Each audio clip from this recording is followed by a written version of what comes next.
美食台的朋友，大家好，我是吴良，上海一坐一望丽江主题餐厅厨师长。今天教大家做一个霸王排骨，外形霸气，一大根吃起来特别过瘾。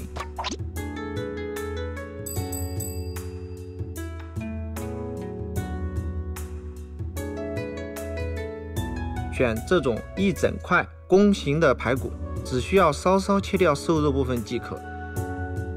放入冷水中准备焯水，加入大葱、生姜、料酒去腥。为了让排骨在后面可以卤出红亮的颜色，加一点红曲米给它上个色。水煮沸后煮5分钟，撇去浮沫就可以捞出，准备卤制。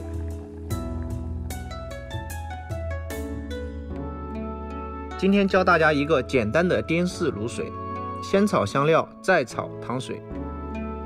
香料要用温水浸泡，去除苦味。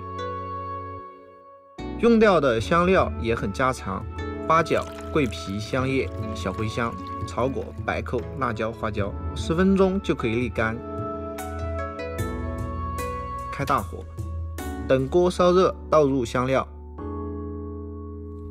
煸香捞出，接着小火熬糖色，不停翻炒，避免烧糊。等到冒泡就可以倒入清水，加入姜蒜、盐、炒过的香料，等待煮开。下入排骨，煮至20分钟。如果喜欢吃软烂的口感，可以多煮一会儿。关火，让排骨在卤水里面浸泡一会儿，吸收卤汁，更加入味。这个卤水不要倒掉，可以卤制其他食材，比如鸡爪、豆腐、其他的肉制品。排骨卤制后还需过油，等到油温7、8成热的时候，下入排骨，快速过油，炸到表皮缩紧，起到定型的作用，保持成品肉质不散。捞出沥油，就可以进行最后一步的炒制。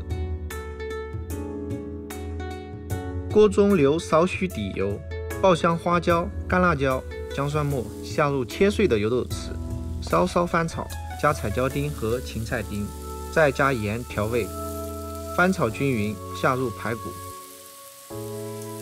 两面撒上辣椒面，就可以捞出。